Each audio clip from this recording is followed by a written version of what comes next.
Hello students, welcome back to my YouTube channel. ನಾನು ನಿಮಗೆ ಇವತ್ತಿನ ವಿಡಿಯೋದಲ್ಲಿ ಇಂಟರ್ನಲ್ ರೀಕನ್ಸ್ಟ್ರಕ್ಷನಲ್ಲಿ ಲೆಂತಿ ಪ್ರಾಬ್ಲಮ್ ಮಾಡಿಸ್ತಾ ಇದ್ದೀನಿ. ಆಲ್ರೆಡಿ ಪ್ರೀವಿಯಸ್ ವಿಡಿಯೋದಲ್ಲಿ ಇಂಟರ್ನಲ್ ರೀಕನ್ಸ್ಟ್ರಕ್ಷನ್ ಅಂತಂದರೆ ಏನು, ಇಂಟರ್ನಲ್ ರೀಕನ್ಸ್ಟ್ರಕ್ಷನಲ್ಲಿ ಜರ್ನಲ್ ಎಂಟ್ರಿ ಹೇಗೆ ಮಾಡಬೇಕು, ದೆನ್ ಬ್ಯಾಲೆನ್ಸ್ ಶೀಟ್ ಯಾವ ಥರದಲ್ಲಿ ಬರುತ್ತೆ ಇವೆಲ್ಲದನ್ನು ಪ್ರೀವಿಯಸ್ ವಿಡಿಯೋದಲ್ಲಿ ಹೇಳಿದ್ದೆ.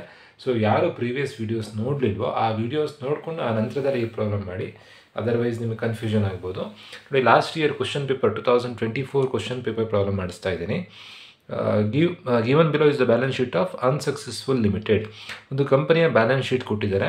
ನೋಡಿ, ಇಂಟರ್ನಲ್ ರೀಕನ್ಸ್ಟ್ರಕ್ಷನ್ ಅಂತಂದರೆ ಲಾಸಲ್ಲಿ ನಡೀತಾ ಇರೋವಂಥ ಕಂಪ್ನಿ, ಆ ಕಂಪ್ನಿಯನ್ನು ಕ್ಲೋಸ್ ಡೌನ್ ಮಾಡೋವಂಥ ಬದಲು, ವೈಂಡ್ ಅಪ್ ಮಾಡೋವಂಥ ಬದಲು ಕೆಲವೊಂದು ಇಂಟರ್ನಲ್ ಚೇಂಜಸನ್ನು ಮಾಡ್ಕೊಳ್ತಾರೆ. ಲಾಸಲ್ಲಿ ನಡೀತಾ ಇದ್ದರೂ ಕಂಪ್ನಿ ಮುಚ್ಚೋ ಬದಲು ಕೆಲವೊಂದು ಬದಲಾವಣೆಗಳನ್ನು ಮಾಡ್ಕೊಳ್ತಾರೆ. ಆ ಏನೇನು ಬದಲಾವಣೆ ಮಾಡ್ಕೊಂಡಿದ್ದಾರೆ ಅಂಥೇಳಿ ಅಡ್ಜಸ್ಟ್ಮೆಂಟಲ್ಲಿ ಕೊಟ್ಟಿದ್ದಾರೆ. ಪ್ರಿಫರೆನ್ಸ್ ಶೇರ್ಸಿನ ಬೆಲೆ 10 ರೂಪಾಯಿ ಇತ್ತು, ಈಗ 8 ರೂಪಾಯಿ ಮಾಡ್ಕೊಂಡಿದ್ದಾರೆ. ಈಕ್ವಿಟಿ ಶೇರ್ಸಿನ ಬೆಲೆ 10 ರೂಪಾಯಿ ಇತ್ತು, 5 ರೂಪಾಯಿ ಮಾಡ್ಕೊಂಡಿದ್ದಾರೆ. ಕ್ರೆಡಿಟಾರ್ಸ್ಗೆ 18,000 ರೂಪಾಯಿ ಕೊಡಲಿಕ್ಕಿತ್ತು, ಅವರು 8,000 ರೂಪಾಯಿ ಕೊಡೋದು ಬೇಡ ಅಂತ ಅಂದಿದ್ದಾರೆ. 8,000 ರೂಪಾಯಿ ಅಮೌಂಟನ್ನು ಬಿಟ್ಟಿದ್ದಾರೆ. Then preliminary expenses, P&L account, ಗುಡ್ ವಿಲ್ಗೆಲ್ಲ ಒಂದು ಅಡ್ಜಸ್ಟ್ಮೆಂಟ್ ಕೊಟ್ಟಿದ್ದಾರೆ. ಸೊ ನೀವು ಜರ್ನಲ್ ಎಂಟ್ರಿ ಮಾಡಬೇಕಾದ್ರೆ, ನಾನು ಪ್ರೀವಿಯಸ್ ವಿಡಿಯೋದಲ್ಲಿ ಜರ್ನಲ್ ಎಂಟ್ರಿ ಎಕ್ಸ್ಪ್ಲೈನ್ ಮಾಡಿದ್ದೆ. ಈಕ್ವಿಟಿ ಶೇರ್ ಕ್ಯಾಪಿಟಲಿಗೆ ಒಂದು ಜರ್ನಲ್ ಎಂಟ್ರಿ, ಪ್ರಿಫರೆನ್ಸ್ ಶೇರ್ ಕ್ಯಾಪಿಟಲಿಗೆ ಒಂದು ಜರ್ನಲ್ ಎಂಟ್ರಿ. ಡಿಬೆಂಚರ್ ಹೋಲ್ಡರ್ಸ್ ಬಗ್ಗೆ ಇನ್ಫಾರ್ಮೇಷನ್ ಕೊಟ್ಟಿದ್ದರೆ ಮಾತ್ರ ಡಿಬೆಂಚರ್ಸಿಗೆ ಜರ್ನಲ್ ಎಂಟ್ರಿ ಬರುತ್ತೆ. ನೋಡಿ, ಈ ಕ್ವಶನಲ್ಲಿ ಎಲ್ಲೂ ಕೂಡ ಡಿಬೆಂಚರ್ಸಿನ ಬಗ್ಗೆ ಇನ್ಫಾರ್ಮೇಷನ್ ಕೊಡಲಿಲ್ಲ, ಸೊ ಡಿಬೆಂಚರ್ ಜರ್ನಲ್ ಎಂಟ್ರಿ ಬರಲ್ಲ. ದೆನ್ ರೀಕನ್ಸ್ಟ್ರಕ್ಷನ್ ಎಕ್ಸ್ಪೆನ್ಸಸ್ ಬಗ್ಗೆ ಏನಾದರೂ ಇನ್ಫಾರ್ಮೇಷನ್ ಕೊಟ್ಟಿದ್ದರೆ ರೀಕನ್ಸ್ಟ್ರಕ್ಷನ್ ಎಕ್ಸ್ಪೆನ್ಸಸ್ ಜರ್ನಲ್ ಎಂಟ್ರಿ ಬರ್ತಿತ್ತು. ಇಲ್ಲೆಲ್ಲೂ ಕೂಡ ರೀಕನ್ಸ್ಟ್ರಕ್ಷನ್ ಎಕ್ಸ್ಪೆನ್ಸಸ್ ಬಗ್ಗೆ ಏನೂ ಇನ್ಫಾರ್ಮೇಷನ್ ಕೊಡಲಿಲ್ಲ.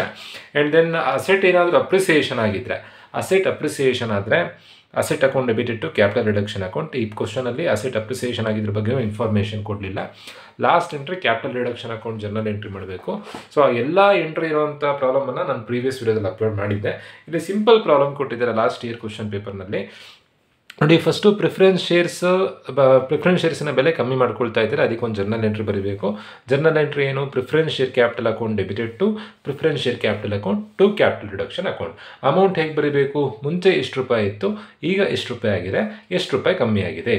ನೋಡಿ, ನಂಬರ್ ಆಫ್ ಶೇರ್ಸ್ ಎಷ್ಟು? ಪ್ರಿಫರೆನ್ಸ್ ಶೇರ್ಸ್ 5,000 ಇದೆ. ನಾನು ಮೂರು ಕಡೆ 5,000 ಬರ್ಕೊಳ್ತಾ ಇದ್ದೀನಿ. 5,000, 5,000, 5,000. ಅಮೌಂಟ್ ಬರೆಯೋದು ಹೇಗೆ? ಎಷ್ಟು ರೂಪಾಯಿ ಇತ್ತು, ಈಗ ಎಷ್ಟು ರೂಪಾಯಿ ಆಗಿದೆ, ಎಷ್ಟು ರೂಪಾಯಿ ಕಮ್ಮಿ ಆಗಿದೆ. ಮುಂಚೆ ಎಷ್ಟು ರೂಪಾಯಿ ಇತ್ತು? 10 ರೂಪಾಯಿ ಇತ್ತು. ಈಗ ಎಷ್ಟು ರೂಪಾಯಿ ಆಗಿದೆ? 10 ರೂಪಾಯಿ ಇದ್ದು ಶೇರ್ಸ್ 8 ರೂಪಾಯಿ ಆಗಿದೆ. ಹಾಗಾದರೆ ಎಷ್ಟು ರೂಪಾಯಿ ಕಮ್ಮಿ ಆದಂಗೆ ಆಯಿತು? 2 ರೂಪಾಯಿ ಕಮ್ಮಿ ಆದಂಗೆ ಆಯಿತು. 10 ರೂಪಾಯಿ ಇತ್ತು, 8 ರೂಪಾಯಿ ಆಗಿದೆ. Difference between 10 and 8 is 2. 2 ರೂಪಾಯಿ ಕಮ್ಮಿ ಆದಂಗೆ ಆಯಿತು. ಅದನ್ನೇ ಅಮೌಂಟ್ ಬರೆದ್ರೆ ಆಯಿತು. 50,000 into 5,000 into 10 ಅಂತಂದರೆ 50,000 ರೂಪೀಸ್ ಈಕ್ವಿಟಿ ಶೇರ್ ಕ್ಯಾಪಿಟಲ್ ಇತ್ತು, ಅದನ್ನು ಈಗ ಕಮ್ಮಿ ಮಾಡಿದ್ದಾರೆ.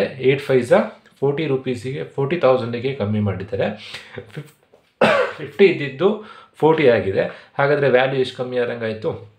10,000 ಕಮ್ಮಿ ಆದಂಗೆ ಆಯಿತು. ಇದೇ ಥರನೇ ನರೇಷನ್ ಬರ್ಕೊಂಡಿದ್ದೀನಿ. Being preference share capital are reduced as per resolution. ಇದೇ ಥರನೇ ಈಕ್ವಿಟಿ ಶೇರ್ ಕ್ಯಾಪಿಟಲ್ ಕೂಡ ಅದೇ ಥರನೇ. ನಂಬರ್ ಆಫ್ ಈಕ್ವಿಟಿ ಶೇರ್ಸ್ ಎಷ್ಟಿತ್ತು? 5,000 ಇತ್ತು. ಫಸ್ಟ್ ನಾನಿಲ್ಲಿ ಮೂರೂ ಕಡೆ 5,000 ಬರ್ಕೊಳ್ತಾ ಇದ್ದೀನಿ. 5,000, 5,000, 5,000. ಮುಂಚೆ ಎಷ್ಟು ರೂಪಾಯಿ ಇತ್ತು, ಈಗ ಎಷ್ಟು ರೂಪಾಯಿ ಆಗಿದೆ, ಎಷ್ಟು ರೂಪಾಯಿ ಕಮ್ಮಿ ಆಗಿದೆ. ಮುಂಚೆ ಇದ್ದಿದ್ದು 10 ರೂಪಾಯಿ. ಈ ಕ್ವಶನಲ್ಲೂ ಗಮನಿಸ್ಬೋದು, ಅಡ್ಜಸ್ಟ್ಮೆಂಟಲ್ಲೂ ಗಮನಿಸ್ಬೋದು. ಮುಂಚೆ ಇದ್ದಿದ್ದು 10 ರೂಪಾಯಿ, ಈಗ ಎಷ್ಟು ರೂಪಾಯಿ ಆಗಿದೆ? 5 ರೂಪಾಯಿ ಆಗಿದೆ. ಹಾಗಾದರೆ ಎಷ್ಟು ರೂಪಾಯಿ ಕಮ್ಮಿ ಆದಂಗೆ ಆಯಿತು? 5 ರೂಪಾಯಿ ಕಮ್ಮಿ ಆದಂಗೆ ಆಯಿತು. ಅದನ್ನೇ ಅಮೌಂಟ್ ಬರೀಬೇಕು. ಡೆಬಿಟ್ ಅಂತಿದ್ದಾಗ ಫಸ್ಟ್ ಕಾಲಮಲ್ಲಿ, 2 ಅಂತಿದ್ದಾಗ ಕ್ರೆಡಿಟ್ ಇದ್ದಾಗ ಸೆಕೆಂಡ್ ಕಾಲಮಲ್ಲಿ. 5,000 into 10, 50,000. Then 5,000 into 5, 25,000. then again 5,000 into 5, 25,000. Narration ಏನು? Being equity share capital are reduced as per resolution. Next journal entry, next adjustment ಏನು ಕೊಟ್ಟಿದ್ದಾರೆ ನೋಡಿ. ಪ್ರಿಫರೆನ್ಸ್ ಶೇರ್ಸಿಗೆ ಪ್ರಿಫರೆನ್ಸ್ ಶೇರಿನ ಜರ್ನಲ್ ಎಂಟ್ರಿ ಆಯಿತು. ಈಕ್ವಿಟಿ ಶೇರ್ಸಿಗೆ ಈಕ್ವಿಟಿ ಶೇರಿನ ಜರ್ನಲ್ ಎಂಟ್ರಿ ಆಯಿತು. ನೆಕ್ಸ್ಟ್ ಕೊಟ್ಟಿರೋವಂಥದ್ದು ಕ್ರೆಡಿಟಾರ್ಸಿಗೆ ನಾವು ಕ್ರೆಡಿಟಾರ್ಸ್ ಅಂದರೆ ನಾವು ಯಾರ ಹತ್ರ ನಾವು ಸಾಲ ಮಾಡಿದ್ದೀವಿ ಥರ್ಡ್ ಪಾರ್ಟಿ ಹತ್ರ. ನಾವು ಅವರಿಗೆ 18,000 ರೂಪಾಯಿ ಕೊಡಲಿಕ್ಕೆ ಇತ್ತು. ಆ 18,000 ರೂಪಾಯಲ್ಲಿ ಅವರು 8,000 ರೂಪಾಯಿ ಕೊಡೋದು ಬೇಡ ಅಂತ ಅಂದಿದ್ದಾರೆ. 8,000 ರೂಪಾಯಿ ಅಮೌಂಟನ್ನು ಬಿಟ್ಟಿದ್ದಾರೆ. ಸೊ ಜರ್ನಲ್ ಎಂಟ್ರಿ ಏನು? ಕ್ರೆಡಿಟಾರ್ಸ್ ಅಕೌಂಟ್ ಡಿಟಾರ್ ಟು ಕ್ಯಾಪಿಟಲ್ ರಿಡಕ್ಷನ್ ಅಕೌಂಟ್. ಎಷ್ಟು ಅಮೌಂಟ್ ಬಿಟ್ಟಿದ್ದಾರೆ? 8,000 ಬಿಟ್ಟಿದ್ದಾರೆ. 8,000 ಡೆಬಿಟಿಗೂ ಬರೀಬೇಕು, ಕ್ರೆಡಿಟಿಗೂ ಬರೀಬೇಕು. Creditors account debited to capital reduction account 8,000. Last entry ಕೊಟ್ಟಿರುವಂಥದ್ದು preliminary expenses P and L account. ಇವೆಲ್ಲ ಅಸೆಟಿನ ಎಂಟ್ರಿ. ಯಾವಾಗಲೂ ಅಸೆಟಿನ ಜನರಲ್ ಎಂಟ್ರಿ ಲಾಸ್ಟ್ ಮಾಡಬೇಕು. ಕ್ಯಾಪಿಟಲ್ ರಿಡಕ್ಷನ್ ಅಕೌಂಟ್ ಇಟ್ಟ to P and L, to preliminary expenses, to goodwill account. So capital reduction ಅಂತ ಬರೆದು amount ಯಾವ್ದು ಬರೀಬೇಕು ಅಂತಂದರೆ, ಫಸ್ಟ್ ಜರ್ನಲ್ ಎಂಟ್ರಿಯ ಕ್ಯಾಪಿಟಲ್ ರಿಡಕ್ಷನ್ ಎಷ್ಟಿದೆ? 10,000 ಇದೆ. ಸೆಕೆಂಡ್ ಜರ್ನಲ್ ಎಂಟ್ರಿಯ ಕ್ಯಾಪಿಟಲ್ ರಿಡಕ್ಷನ್ 25,000 ಇದೆ. ಥರ್ಡ್ ಜರ್ನಲ್ ಎಂಟ್ರಿಯ ಕ್ಯಾಪಿಟಲ್ ರಿಡಕ್ಷನ್ 8,000 ಇದೆ. 25 + 10 35. 35 × 43,000 ರೂಪಾಯಿ ಇದೆ. ಅದೇ ಅಮೌಂಟನ್ನು ಇಲ್ಲಿ ಬರೀಬೇಕು. ಕ್ಯಾಪಿಟಲ್ ರಿಡಕ್ಷನ್ ಅಮೌಂಟ್ ಹೇಗೆ ಬರುತ್ತೆ ಅಂತಂದರೆ, ಎಲ್ಲೆಲ್ಲಿ ಕ್ಯಾಪಿಟಲ್ ರಿಡಕ್ಷನ್ ಅಂತಿರುತ್ತೋ ಆ ಎಲ್ಲ ಅಮೌಂಟನ್ನು ಆ್ಯಡ್ ಮಾಡಿದರೆ ಕ್ಯಾಪಿಟಲ್ ರಿಡಕ್ಷನ್ ಬರುತ್ತೆ. ಲಾಸ್ಟ್ ಒನ್ ಅಡ್ಜಸ್ಟ್ಮೆಂಟ್ ಕೊಟ್ಟಿದ್ದಾರೆ.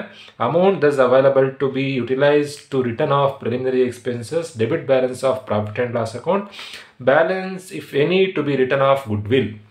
ಅಂದರೆ ಯೂಶ್ವಲಿ ಇಲ್ಲಿ 4 ಎಂಟ್ರಿ ಬರುತ್ತೆ. PPDG, capital reduction account debited to PPDG.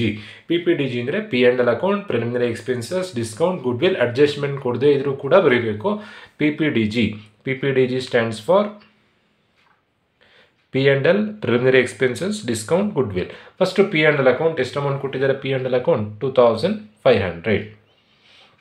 Next preliminary expenses account, preliminary expenses 3,000. Next discount ಕೊಡಲಿಲ್ಲ. ಯೂಶ್ವಲಿ ನಾವು ಏನು ಮಾಡ್ತಿದ್ವಿ ಅಂತಂದರೆ, ಗುಡ್ ವಿಲ್ಲಿಂದು ಅಮೌಂಟ್ ಬರ್ಕೊಂಡು ಬ್ಯಾಲೆನ್ಸನ್ನು ಕ್ಯಾಪಿಟಲ್ ರಿಸರ್ವ್ ಅಂತ ಬರೀತಿದ್ವಿ. ಬಟ್ ಈ ಪ್ರಾಬ್ಲಮಲ್ಲಿ ಏನು ಕೊಟ್ಟಿದ್ದಾರೆ ಅಂತಂದರೆ, ಏನಾದರೂ ಬ್ಯಾಲೆನ್ಸ್ ಉಳಿದ್ರೆ ಅದನ್ನು ಗುಡ್ ವಿಲ್ ಅಂತಲೇ ಬರೀರಿ ಅಂತ ಕೊಟ್ಟಿದ್ದಾರೆ. ಪಿ ಆ್ಯಂಡ್ ಎಲ್ ಬರೆದಿದ್ದೀವಿ. ಕ್ವಶನಲ್ಲಿ ಪಿ ಆ್ಯಂಡ್ ಎಲ್ ಕೊಟ್ಟಿದ್ದಾರೆ. ಪಿ ಆ್ಯಂಡ್ ಎಲ್ 2,500 ಇದೆ. 2,500 ಬರೆದ್ವಿ. ಪ್ರಿಲಿಮಿನರಿ ಎಕ್ಸ್ಪೆನ್ಸಸ್ 3,000 ಇದೆ. 3,000 ಬರೆದಿದ್ದೀವಿ. ಗುಡ್ ವಿಲ್ 1 lakh ಇದೆ. ಬಟ್ ಗುಡ್ ವಿಲ್ ಅಷ್ಟು ಅಮೌಂಟ್ ಬರ್ಕೊಳ್ಬೇಕಿತ್ತು. ಬಟ್ ಇಲ್ಲಿ ಏನು ಕೊಟ್ಟಿದ್ದಾರೆ ಅಂತಂದರೆ, ಬ್ಯಾಲೆನ್ಸಿಗೆ ಗುಡ್ ವಿಲ್ ಬರೀರಿ ಅಂತ ಕೊಟ್ಟಿದ್ದಾರೆ. ಸೊ ಈಗ ಹೇಗೆ ಮಾಡಬೇಕು ಅಂತಂದರೆ, 43,000ಇಂದ ಇವೆರಡು ಅಮೌಂಟನ್ನು ಲೆಸ್ ಮಾಡಿ ರಿಮೈನಿಂಗನ್ನು ಬ್ಯಾಲೆನ್ಸನ್ನು ನೀವು ಗುಡ್ ವಿಲ್ ಅಂತ ಕನ್ಸಿಡರ್ ಮಾಡಬೇಕಾಗತ್ತೆ. ಸೊ ಯೂಶ್ವಲಿ ಗುಡ್ ವಿಲ್ ನಾವು ಬ್ಯಾಲೆನ್ಸಿಗೆ ಕ್ಯಾಪಿಟಲ್ ರಿಸರ್ವ್ ಅಂತ ಬರೀತಿದ್ವಿ. ಬಟ್ ಈಗ ಕ್ವಶನಲ್ಲೇ ಕೊಟ್ಟಿರೋದ್ರಿಂದ ನೋಡಿ, ಜರ್ನಲ್ ಎಂಟ್ರಿ ನಾನು ಫಾರ್ಮೆಟಲ್ಲಿ ಎಕ್ಸ್ಪ್ಲೈನ್ ಮಾಡಿದ್ದೆ, ಬ್ಯಾಲೆನ್ಸಿಗೆ ಕ್ಯಾಪಿಟಲ್ ರಿಸರ್ವ್ ಅಂತ ಬರೀಬೇಕು. ಬಟ್ ಈ ಕ್ವಶನಿನ ಇನ್ಫಾರ್ಮೇಷನಲ್ಲೇ ಕೊಟ್ಟಿದ್ದಾರೆ, ಬ್ಯಾಲೆನ್ಸಿಗೆ ಗುಡ್ ವಿಲ್ ಬರೀರಿ ಅಂತ ಕೊಟ್ಟಿದ್ದಾರೆ. ಸೊ ಹಾಗಾಗಿ ಗುಡ್ ವಿಲ್ ಅಂತ ಬರ್ಕೊಂಡಿದ್ದೀನಿ. 43,000ಇಂದ -3,000 -2,500 ಮಾಡಿದಾಗ ಬ್ಯಾಲೆನ್ಸ್ 37,500 ಬರುತ್ತೆ. ಸೊ ಆ ಬ್ಯಾಲೆನ್ಸಿಗೆ ಗುಡ್ ವಿಲ್ ಅಂತ ಬರ್ಕೊಳ್ತಾ ಇದ್ದೀನಿ. ಗುಡ್ ವಿಲ್ ಅಮೌಂಟ್ ಹೇಗೆ ಬಂತು ಅಂತಂದರೆ, ಬ್ಯಾಲೆನ್ಸಿಂಗ್ ಫಿಗರ್ 43,000ಇಂದ ಇವೆರಡನ್ನು ಕಳೆದಾಗ ಬರುವಂಥ ಆನ್ಸರೇ ಗುಡ್ ವಿಲ್.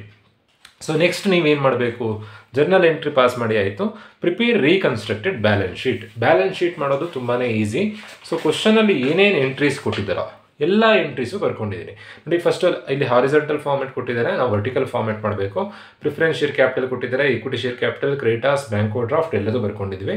ಅಸೆಟಲ್ಲಿ ಯಾವ್ದು ಕೊಟ್ಟಿದ್ದಾರೋ ಎಲ್ಲದನ್ನು ಬರ್ಕೊಂಡಿದ್ದೀನಿ. ಅಮೌಂಟ್ ಬರೆಯೋದು ಹೇಗೆ ಅಂತಂದರೆ, ಪ್ರಿಫರೆನ್ಸ್ ಶೇರ್ ಕ್ಯಾಪಿಟಲ್ ಎಷ್ಟು ಅಮೌಂಟ್ ಇದೆ ಕ್ವಶನಲ್ಲಿ? 50,000 ಇದೆ. ಇಲ್ಲಿ ಕ್ಯಾಪಿಟಲ್ ಡಿಡಕ್ಷನ್ ಅಂತ ಏನು ಅಮೌಂಟ್ ಇದೆಯೋ ಆ ಅಮೌಂಟನ್ನು ಕಳೆದು ಬರೆದ್ರೆ ಆಯಿತು. ಪ್ರಿಫರೆನ್ಸ್ ಶೇರ್ ಕ್ಯಾಪಿಟಲ್ ಎಷ್ಟು? 10,000 ರೂಪಾಯಿ ಕ್ಯಾಪಿಟಲ್ ಡಿಡಕ್ಷನ್ ಅಂತಿದೆ. 50,000ದಲ್ಲಿ 10,000 ಕಳೆದ್ರೆ 40,000 ಬರುತ್ತೆ. ಇಲ್ಲ ಅಂತಂದರೆ ಇನ್ನೂ ಒಂಥರ ಮಾಡ್ಬೋದು. ಮುಂಚೆ ಎಷ್ಟಿತ್ತು? 50,000 ಆಗಿದೆ. ಈಗ ಎಷ್ಟಾಗಿದೆ? 40,000 ಆಗಿದೆ. ಡೈರೆಕ್ಟಾಗಿ 40,000 ಬರಿಬೋದು. ಕನ್ಫ್ಯೂಷನ್ ಆಗುತ್ತೆ ಅಂತಂದರೆ, ಬ್ಯಾಲೆನ್ಸ್ ಶೀಟಲ್ಲಿರೋ ಅಮೌಂಟಿಂದ ಕ್ಯಾಪಿಟಲ್ ರಿಡಕ್ಷನ್ ಅಂತ ಏನು ಅಮೌಂಟ್ ಇರುತ್ತೋ ಅದನ್ನು ಲೆಸ್ ಮಾಡಿ ಬರೆಯುವಂಥದ್ದು. ಈಕ್ವಿಟಿ ಶೇರ್ ಕ್ಯಾಪಿಟಲ್ 50,000 ಇದೆ. ಕ್ಯಾಪಿಟಲ್ ರಿಡಕ್ಷನ್ ಅಂತ ಎಷ್ಟಿದೆ? 25. 50ರಲ್ಲಿ 25 ಹೋದರೆ 25,000 ಬರುತ್ತೆ. ನೆಕ್ಸ್ಟ್ ಕ್ರೆಡಿಟಾರ್ಸ್ಗೆ ನಾವು ಎಷ್ಟು ಅಮೌಂಟ್ ಕೊಡಲಿಕ್ಕಿತ್ತು? 18,000 ಕೊಡಲಿಕ್ಕಿತ್ತು. ಎಷ್ಟು ಸಾವಿರ ಕೊಡೋದು ಬೇಡ ಅಂತಂದಿದ್ದಾರೆ? 8,000 ರೂಪಾಯಿ. Capital reduction ಅಂತಿರೋದು ಕಳೀರಿ. 18,000ದಲ್ಲಿ 8,000 ಹೋದರೆ 10,000 ಬರುತ್ತೆ. Next last entry bank overdraft. ಇಲ್ಲೆಲ್ಲೂ ಕೂಡ ಬ್ಯಾಂಕ್ ಓವರ್ ಡ್ರಾಫ್ಟ್ ಬಗ್ಗೆ ಏನೂ ಇನ್ಫಾರ್ಮೇಷನ್ ಇನ್ನೂ ಜರ್ನಲ್ ಎಂಟ್ರಿ ನೀವು ಬರೆದಿಲ್ಲ. ಸೊ ಎಷ್ಟು ಅಮೌಂಟ್ ಇದೆಯೋ ಅಷ್ಟೇ ಅಮೌಂಟ್ ಬರೀಬೇಕಾಗತ್ತೆ, 20,000. ಸೊ ಟೋಟಲ್ ಮಾಡಿದಾಗ 40 + 25 + 10 + 20 ಆನ್ಸರ್ ಈಸ್ 95,000. ಈಗ ಅಸೆಟ್ಸನ್ನು ಟೋಟಲ್ ಮಾಡಿದಾಗಲೂ 95,000 ಬರಬೇಕು. ಫಸ್ಟು ಗುಡ್ ವಿಲ್ ಅಮೌಂಟ್ ಎಷ್ಟಿದೆ? ಗುಡ್ ವಿಲ್ ಅಮೌಂಟ್ 1 lakh ಇದೆ. ಬಟ್ ನೀವು ಮಾಡಿರೋಂಥ ಜರ್ನಲ್ ಎಂಟ್ರಿಲಿ ಎಲ್ಲಾದರೂ ಗುಡ್ ವಿಲ್ ಅಂತ ಬರೆದಿದ್ದೀರಾ ನೋಡಿ. ಜರ್ನಲ್ ಎಂಟ್ರಿಲಿ ಏನಾದರೂ ಗುಡ್ ವಿಲ್ ಅಂತ ಬರೆದಿದ್ದರೆ ಆ ಅಮೌಂಟನ್ನು ಕಳೆದು ಬರೀಬೇಕು. ಗುಡ್ ವಿಲ್ 37 ಜರ್ನಲ್ ಎಂಟ್ರಿಲಿ ಬರೆದಿದ್ದೀರಾ. ಸೊ 1,00,000ದಲ್ಲಿ 37,500 ರೂಪಾಯಿ ಕಳೆದು 62,500 ರೂಪಾಯಿನ ನೀವು ಗುಡ್ ವಿಲ್ ಅಂತ ಬರೀಬೇಕಾಗತ್ತೆ. ಬಿಲ್ಡಿಂಗ್ ಎಲ್ಲಾದರೂ ನೀವು ಜರ್ನಲ್ ಎಂಟ್ರಿಲಿ ಬಿಲ್ಡಿಂಗ್ ಅಂತ ಬರೆದಿದ್ದೀರಾ? ಇಲ್ಲ, ಎಲ್ಲೂ ಕೂಡ ಬಿಲ್ಡಿಂಗ್ ಅಂತ ಬರೆದಿಲ್ಲ. ಸೊ ಡೈರೆಕ್ಟಾಗಿ ಬಿಲ್ಡಿಂಗ್ ಅಮೌಂಟ್ ಎಷ್ಟಿದೆಯೋ ಅದನ್ನು ಡೈರೆಕ್ಟಾಗಿ ಬರೀಬೇಕಾಗತ್ತೆ. ಬಿಲ್ಡಿಂಗ್ 4000. ಪ್ಲ್ಯಾಂಟ್ ಎಲ್ಲೂ ಕೂಡ ಜರ್ನಲ್ ಎಂಟ್ರಿಲಿ ಪ್ಲ್ಯಾಂಟ್ ಬರೆದಿಲ್ಲ, ಪ್ಲ್ಯಾಂಟನ್ನು ಡೈರೆಕ್ಟಾಗಿ ಬರೀಬೇಕು 5000. ಡೆಟಾರ್ಸ್ ಎಲ್ಲೂ ಕೂಡ ಜರ್ನಲ್ ಎಂಟ್ರಿಲಿ ಡೆಟಾರ್ಸ್ ಬರೆದಿಲ್ಲ, ಡೆಟಾರ್ಸ್ ಡೈರೆಕ್ಟಾಗಿ ಬರೀಬೇಕು 1200. ಸ್ಟಾಕ್ ಜರ್ನಲ್ ಎಂಟ್ರಿಲಿ ಸ್ಟಾಕ್ ಕೂಡ ಬರೆದಿಲ್ಲ, ಸೊ ಡೈರೆಕ್ಟಾಗಿ 22,000. Preliminary expenses 3000. ಜರ್ನಲ್ ಎಂಟ್ರಿಲಿ ಪ್ರಿಲಿಮಿನರಿ ಎಕ್ಸ್ಪೆನ್ಸಸ್ 3000 ಬರೆದಿದ್ದೀರಾ, so 3000 minus 3000 answer 0. Preliminary expenses ಬರೀಲಿಕ್ಕಿಲ್ಲ. P&L ಅಕೌಂಟ್ ಕೂಡ ಜರ್ನಲ್ ಎಂಟ್ರಿಲಿ ಬರೆದಿದ್ದೀರಾ, ಸೊ ಹಾಗಾಗಿ ಇಲ್ಲಿ ಬರೀಲಿಕ್ಕಿಲ್ಲ. ಕ್ಯಾಶ್ ಜರ್ನಲ್ ಎಂಟ್ರಿಲಿ ಎಲ್ಲೂ ಬರ್ದಿಲ್ಲ, ಸೊ ಹಾಗಾಗಿ ಆ ಅಮೌಂಟನ್ನು ಇಲ್ಲಿ ಬರೀಬೇಕಾಗತ್ತೆ. ಸೊ ಇವಿಷ್ಟನ್ನು ಆ್ಯಡ್ ಮಾಡಿದಾಗ ಬರುವಂಥ ಆನ್ಸರು ಟೋಟಲ್ ಆಗುತ್ತೆ 62. ಅಷ್ಟೇ 95,000 ಇದೆ, ಅಷ್ಟೇ ಆನ್ಸರ್ ಇಲ್ಲಿ ಬರಬೇಕು. 62,500 plus 4,000 plus 5,000 plus 1,200 plus 22,000 plus 300. Answer is 95,000. So ನೀವು ಈ ಥರದಲ್ಲಿ ರೀಕನ್ಸ್ಟ್ರಕ್ಟೆಡ್ ಬ್ಯಾಲೆನ್ಸ್ ಶೀಟನ್ನು ಮಾಡಬೇಕಾಗುತ್ತೆ. ಹೋಪ್ ಎಲ್ರಿಗೂ ವಿಡಿಯೋ ಅರ್ಥ ಆಗಿದೆ ಅಂತ ಅಂದ್ಕೊಂಡಿದ್ದೀನಿ. ಬ್ಯಾಲೆನ್ಸ್ ಶೀಟ್ ಈಸಿ, ಅವ್ರು ಕೊಟ್ಟಿರೋಂಥ ಇಂಟ್ರೆಸ್ಟನ್ನು ಬರೆಯೋದು, ಜರ್ನಲ್ ಎಂಟ್ರಿಲಿರುವಂಥ ಅಮೌಂಟನ್ನು ಕಳೆದು ಬರೆಯುವಂಥದ್ದು. ಅಕಸ್ಮಾತ್ ಎಕ್ಸಾಮ್ನಲ್ಲಿ ಗೊತ್ತಾಗಲಿಲ್ಲ ಅಂತಂದರೆ ಅವ್ರು ಕೊಟ್ಟಿರೋ ಬ್ಯಾಲೆನ್ಸ್ ಶೀಟನ್ನು ನೀಟಾಗಿ ಬರೀರಿ. ಗೊತ್ತಾದಷ್ಟು ಪ್ರಾಬ್ಲಮ್ ಮಾಡಿ ಬನ್ನಿ. ಫಾರ್ ಎಕ್ಸಾಂಪಲ್ ನೋಡಿ, ಕ್ರೆಡಿಟಾರ್ಸಿಂದ ಅಡ್ಜಸ್ಟ್ಮೆಂಟ್ ನಿಮಗೆ ಗೊತ್ತಾಗಿಲ್ಲ ಅಂತಂದರೆ ಕ್ರೆಡಿಟಾರ್ಸಿಂದ ಜರ್ನಲ್ ಎಂಟ್ರಿ ಬಿಟ್ಟು ಮಾಡಿದ್ರು ಕೂಡ ಟ್ಯಾಲಿ ಟ್ಯಾಲಿ ಆಗುತ್ತೆ, 1 ಅಥವಾ 2 ಮಾರ್ಕ್ಸನ್ನು ಕಟ್ ಮಾಡ್ತಾರೆ. ಸೊ ಗೊತ್ತಾಗಲಿಲ್ಲ ಅಂತಂದರೆ ಇಡೀ ಪ್ರಾಬ್ಲಮ್ ಮಾಡ್ದೇ ಅರ್ಧಂಬರ್ಧ ಮಾಡಿ ಬಿಟ್ಟು ಬರೋದಲ್ಲ, ಆ ಎಂಟ್ರಿಯನ್ನು ಸ್ಕಿಪ್ ಮಾಡಿ ಉಳಿದಿದ್ದೆಲ್ಲ ನೀವು ಮಾಮೂಲಿ ಹೇಗೆ ಮಾಡ್ತೀರೋ ಅದೇ ಥರನೇ ಮಾಡಿ ಪ್ರಾಬ್ಲಮ್ ಕಂಪ್ಲೀಟ್ ಮಾಡಿ. ಆವಾಗ ನಿಮಗೆ 10ಗೆ ಒಂದು 8 ಮಾರ್ಕ್ಸ್ ಆದರೂ ಸಿಗುತ್ತೆ. ಇನ್ಕಂಪ್ಲೀಟ್ ಮಾಡಿಬಿಡಿ. ಕಂಪ್ಲೀಟ್ ಮಾಡಿದ್ರೆ ನಿಮಗೆ ಅಟ್ಲೀಸ್ಟ್ ಒಂದು 10. ಈಗ ಒಂದೊಂದು ಯೂನಿವರ್ಸಿಟಿಯಲ್ಲಿ ಒಂದೊಂದು ಪ್ಯಾಟ್ರನ್ ಇದೆ. ಕುವೆಂಪು ಯೂನಿವರ್ಸಿಟಿಲಿ 10 ಮಾರ್ಕ್ಸ್ ಇದೆ, ಕೆಲವು ಯೂನಿವರ್ಸಿಟಿಲಿ 12 ಮಾರ್ಕ್ಸ್ ಇದೆ, ಕೆಲವು ಯೂನಿವರ್ಸಿಟಿಲಿ 15 ಇದೆ. ಸೊ ಆದಷ್ಟು ಪ್ರಾಬ್ಲಮ್ ಕಂಪ್ಲೀಟ್ ಮಾಡಲಿಕ್ಕೆ ಟ್ರೈ ಮಾಡಿ. ಹೋಪ್ ಎಲ್ರಿಗೂ ವಿಡಿಯೋ ಅರ್ಥ ಆಗಿದೆ ಅಂತ ಅಂದ್ಕೊಳ್ತಾ ಇವತ್ತಿನ ವಿಡಿಯೋ ಮುಗಿಸ್ತಾ ಇದ್ದೀನಿ. Thank you.